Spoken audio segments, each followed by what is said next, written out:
சூரியகோடி சமப்பிரப அபிக்னம் குருமே தேவ சர்வகாரியேஷு சர்வதா.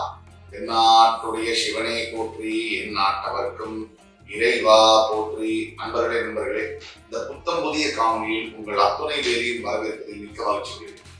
காதல் வரிசையில இன்னைக்கு நம்ம பேச போறது மிதுன ராசி. மிதுன ராசி காலபுருஷனுடைய 3ஆம் வீடு. மிதுன ராசிக்கு புதன் பகவான் அதிபதியாக வருகிறார். இங்க மிருகசீரிடம், திருவாதிரை, புனர்பூசம், அதாவது செவ்வாய், ராகு, குரு பகவானுடைய நட்சத்திரங்கள் வருது. இதுல ரொம்ப சிறப்புமிக்க நட்சத்திரமாக திருவாதிரை பார்க்கப்படுகிறது. திரு ஆதிரை என்பது சிவபெருமானுடைய நட்சத்திரம் சொல்லப்படுது. இப்போ மிதுன ராசி என்பவர்களுக்கு காதல் வாழ்க்கை, திருமண வாழ்க்கை எப்படி எல்லாம் இருக்கும் அப்படிங்கிறத பத்தி வித்தியாசமான கோணங்கள்ல நமக்கு தெரிஞ்ச வகையில பார்க்கலாம். வாங்க.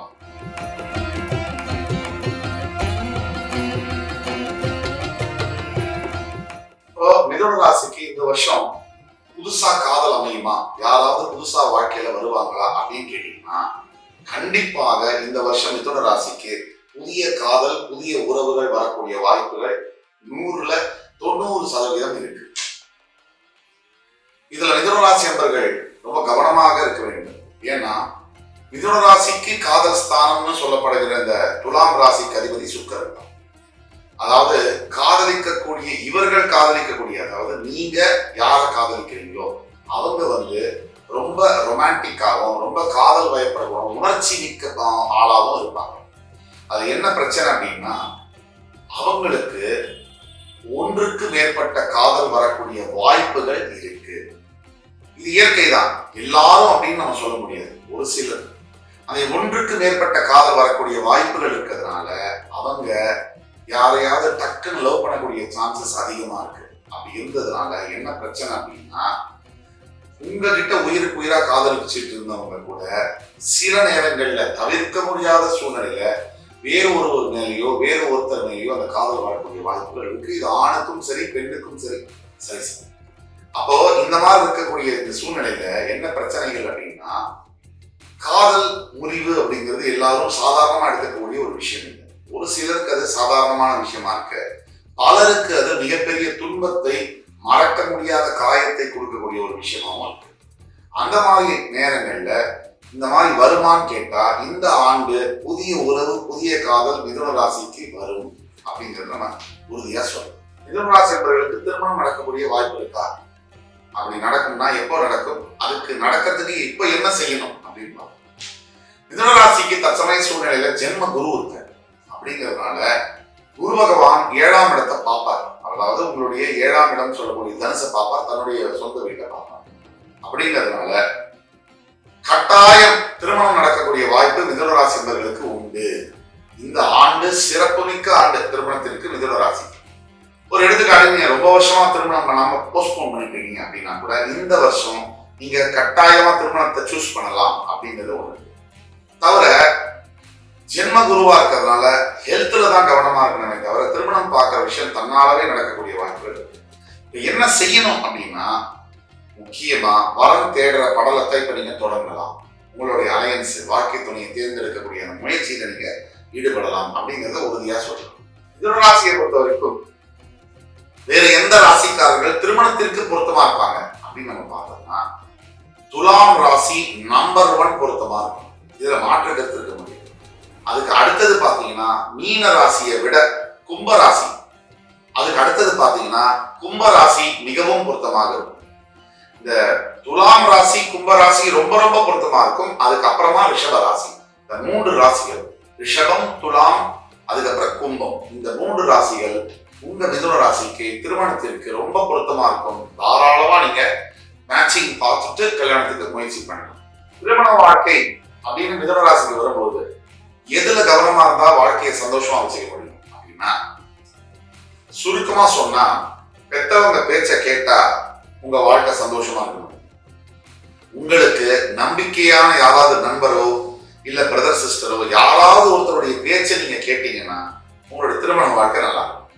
ஏன்னா நீங்க பெரும்பாலான நேரங்கள்ல தவறான வாழ்க்கை துணையை தேர்ந்தெடுக்கக்கூடிய வாய்ப்புகள் இருக்கு.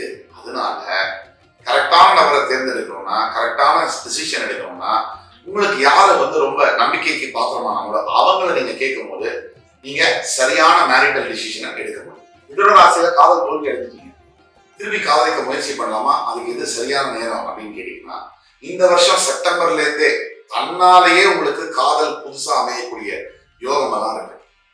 அதனால முயற்சி பண்ண இப்ப என்ன செய்யணும்னு கேட்டீங்கன்னா, நீங்க தான் முதல்ல ப்ரப்போஸ் பண்ணணும். உங்களுக்கு மனசை பிடிச்சு உங்களை கூப்பிட்டு உங்க மனசுல என்ன இருக்கோ உண்மையை கரெக்டா தெளிவா பேசுனீங்கன்னா அது கண்டிப்பா சக்சஸ்ஃபுல்லா ஆகும். மிதுன ராசிக்காரங்க காதல்ல தோல்வி அடையாம இருக்க எதை பண்ணணும், எதை தவிர்க்கணும், அருமையான ஒரு கொஸ்டின்.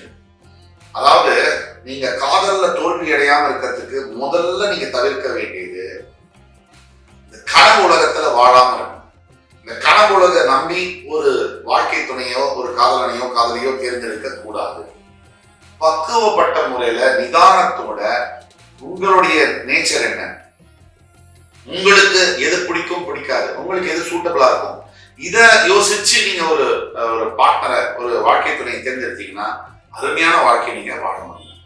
எதை தவிர்க்கணும் அப்படின்னா நான் சொன்னதுதான், அதாவது கூடிய மட்டும் உண்மையை பேசுங்க, பொய்யை தவிர்க்க. முக்கியமான விஷயத்துல 100% உண்மையே பேசுங்க. இன்னைக்கு உங்களை பிடிக்காம போனாலும் எதிர்காலத்துல மறுபடியும் உங்கள்கிட்ட வந்து அவங்க சேருவாங்க. இது உண்மையே. அதனால நீங்க வந்து பண்ண வேண்டியது காதலிக்கும் போது ரொம்ப ஜாக்கிரதையா உண்மையை பேசுங்க, உண்மையை சொல்லுங்க.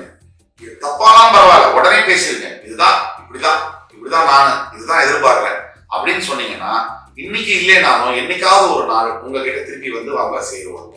பெற்றோருடன் வாழும்போது உங்களுக்கு ஏதாவது பிரச்சனை வருமா அப்படின்னு கேட்டீங்கன்னா கண்டிப்பா வரும். ஏன் அப்படின்னா நீங்க வந்து 2 விதமா செயல்படக்கூடிய சான்ஸ் ரொம்ப அதிகம். சொல்றது ஒண்ணு, செய்யறது ஒண்ணு. அப்ப பெற்றவங்களுக்கு பயம் வருமா வராதா? வரும். அப்ப காதலிக்கிறீங்க அப்படின்னாலும் ஒருத்தரை காதலிச்சா பரவாயில்ல, ஒரு 6 மாசம் முன்னாடி இவங்களை காதலிக்கல, 6 மாசத்துக்கு அப்புறம் இவங்களை காதலிக்கலாம், பெற்றவங்களுக்கு ஒரு பயம் வருமா வராதா? வரும். அதனால பெற்றவங்கள்ட்ட நீங்க என்ன பண்ணணும்னா, யாரா இருந்தாலும் சரி, உங்க மனசுல இருக்கக்கூடிய கருத்துகள், உங்களுடைய ஐடியாலஜிஸ், இதை வந்து நீங்க ஓப்பனா ஷேர் பண்ணணும். அப்படி பண்ணாதான் இந்த பிரச்சனைக்கு ஒரு முடிவு. காதலா இருக்கட்டும், திருமணமா இருக்கட்டும், ஓப்பன் டாக், நல்ல உண்மையை யதார்த்தமா பேசுறது தான் ஒரு முடிவுக்கு இந்த பிரச்சனைகளை கொண்டு வரும். உங்களுடைய கல்யாணத்துக்கு முன்னாடி காதல் இருக்கு அப்படின்னா கல்யாண வாழ்க்கையை பாதிக்குமானா கண்டிப்பா பாதிக்காது. ஏன்னா இன்னைக்கு காலகட்டத்துல காதலிக்காமவோ இல்ல ஒரு காதல் கூட இல்லாம திருமணத்துக்குள்ள போறவங்க 99.99% இல்லைன்னே சொல்லலாம். திருமணத்துக்கு அப்புறமா திருமணத்துக்கு முன்னாடி உங்க காதலை சொல்லிடுங்க. அதாவது யாரை நீங்க காதலிச்சீங்க, எதனால காதலிச்சீங்க, என்ன நடந்துச்சு, எல்லாத்தையும் ஓபனா பேசுறது உங்களுக்கு நல்லது. என்னைக்கா இருந்தாலும் உண்மை ஜெயிக்கும். அது கொஞ்சம் தாமதமாகலாம், கண்டிப்பா ஜெயிக்கும். மிதுன ராசியை பொறுத்த வரைக்கும் பெற்றோர் பார்க்கின்ற திருமணத்தை விட உங்களுக்கு காதல் திருமணம் தான் கை கொடுக்கும். இது உண்மையே. ஆனா அந்த காதல்ல தான் வில்லங்கமே இருக்கு. சரியான நபரை நீங்க தேர்ந்தெடுக்கணும் அப்படிங்கிறது ரொம்ப ரொம்ப முக்கியமான ஒரு விஷயம். நீங்க அதை தவறான நபரை தேர்ந்தெடுத்துட்டீங்கன்னா அதுவும் மிகப்பெரிய ஒரு பாதிப்பா உங்களுக்கே கூட வரலாம். அப்ப உங்க கையில தான் இருக்கு. நிதானத்தோட பொறுமையோட உங்களுடைய தேவை என்ன, உங்களுக்கு வாழ்க்கையில எதிர்காலத்துல என்ன வேணும், எதை பண்ணணும் பண்ண வேண்டாம், இதெல்லாம் யோசிச்சு நீங்க முடிவெடுத்து நீங்க வந்து காதலியோ தேர்ந்தெடுக்கிறீங்கன்னா அது வந்து உங்களுடைய லைஃப்ல மிகப்பெரிய பிளஸ் பாயிண்டா வந்து அமையும். மிதுன ராசி அன்பர்களை பொறுத்த வரைக்கும் காதலிக்காம திருமணம் ஆச்சுதான் மனசை எப்படி தேர்த்திக்க முடியும் அப்படிங்கிற ஒரு கேள்வி பல பேர் இருக்கு. இந்த கேள்விக்கு ரொம்ப ஒரு முற்றிலும் மாறுபட்ட ஒரு பதிலை நான் சொல்ல விரும்புகிறேன். மிதுன ராசி அன்பர்களை பொறுத்த வரைக்கும் காதலிக்காம திருமணம் பண்ணீங்கன்னாலும் கூட உங்க திருமண வாழ்க்கையில மனசை தேத்திக்கணும்னா காதலிக்கிறத விட அருமையான வரன் கிடைக்க வாய்ப்பு உண்டு. பார்க்கறதுக்கு அழகா இருப்பாங்க. ஆனா காலப்போக்குல அந்த திருமண வாழ்க்கையை எப்படி சரி பண்ணணுங்கிறதெல்லாம் கவனம் இருக்கணுமே தவிர மனசை தேத்திக்கிறதுல இது எதுவுமே இல்லை. வாழ்க்கை வந்து யாருக்காகவும் எதுக்காகவும் நிற்காது. எவ்வளவு பெரிய பேரழகனா இருந்தாலும் பேரழகியா இருந்தாலும் காதல் இருக்கிற வரைக்கும் தான். அந்த காதல் போயாச்சுன்னா அந்த வாழ்க்கை வந்து அடுத்த கட்டத்துக்கு போய் ஆகணும். இது இயற்கையுடைய விதி. இதுக்கு யாருமே விதிவிலக்கு இல்லை. அப்போ மனசை தேத்திக்க வேண்டியது அப்படிங்கிறத விட உங்களுக்கு இறைவன் அளித்த அந்த வாழ்க்கை துணையோட சந்தோஷமா அவங்களை எப்படி சந்தோஷப்படுத்துறது. இப்ப நம்ம வாழ்க்கை துணையை நம்ம சந்தோஷப்படுத்தினா தன்னால அவங்க நம்மளை திருப்பி சந்தோஷப்படுத்துவாங்க. இந்த ஒரு லட்சியத்தோட நீங்க வாழ்ந்தீங்கன்னா உங்களை யாருமே ஜெயிக்க முடியாது, எதுவுமே செய்ய முடியாது. இந்த வீடியோல மிதுன ராசி என்பவர்களுக்கான காதல் மற்றும் திருமணம் அதை பத்தி நம்ம முற்றிலும் மாறுபட்ட கேள்விகளை பத்தி எல்லாம் பார்த்தோம். இன்னும் வரக்கூடிய காலங்களில் வேறு சில நிகழ்ச்சிகளை உங்களை சந்திக்கும் வரை உங்களிடம் விடைபெறுவது உங்கள் சுபாஷ் பாலகிருஷ்ணன். நன்றி, வணக்கம், வாழ்க வளமுடன்.